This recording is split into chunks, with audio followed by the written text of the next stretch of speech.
каждым годом предлагает обновленный ассортимент препаратов, привязанных бороться с ним. Кроме решения проблемы, вместе с лекарством организм получает ряд вспомогательных, совершенно ненужных, а порой даже вредных веществ.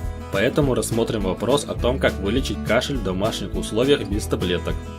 Первый способ – соблюдайте питьевой режим. Объему выпитой жидкости за день следует уделить особое внимание, так как именно от ее количества зависит переход кашля из сухого во влажный. В сутки больной должен пить не меньше 2 литров жидкости.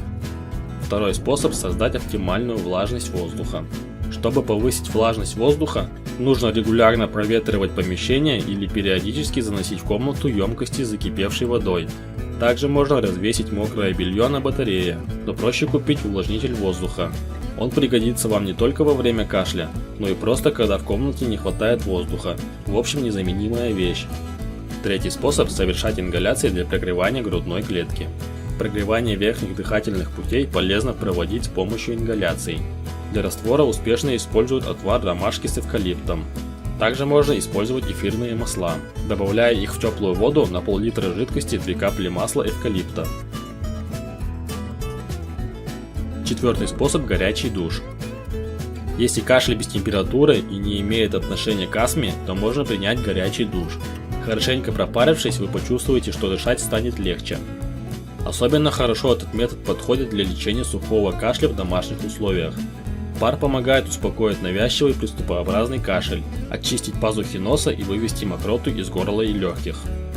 Пятый способ – растирание и массаж грудной клетки. Старинный и очень действенный метод – это растирание грудной клетки гусиным жиром, который вы легко найдете в аптеке. Также при сухом кашле делают массаж грудной клетки с использованием подсолнечного масла, смешанного с эфирными маслами мяты и эвкалипта, в пропорции на 1 столовую ложку подсолнечного масла, 2 капли эфирного масла. Шестой способ лечения сиропами и отварами.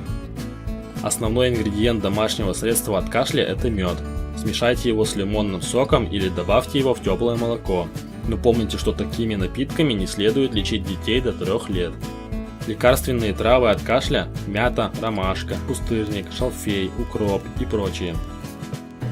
Чтобы приготовить противокашлевый настой из этих трав, достаточно взять 3 любых засушенных растения в равных пропорциях, залить кипятком и дать настояться 15-20 минут. Черный перец с медом.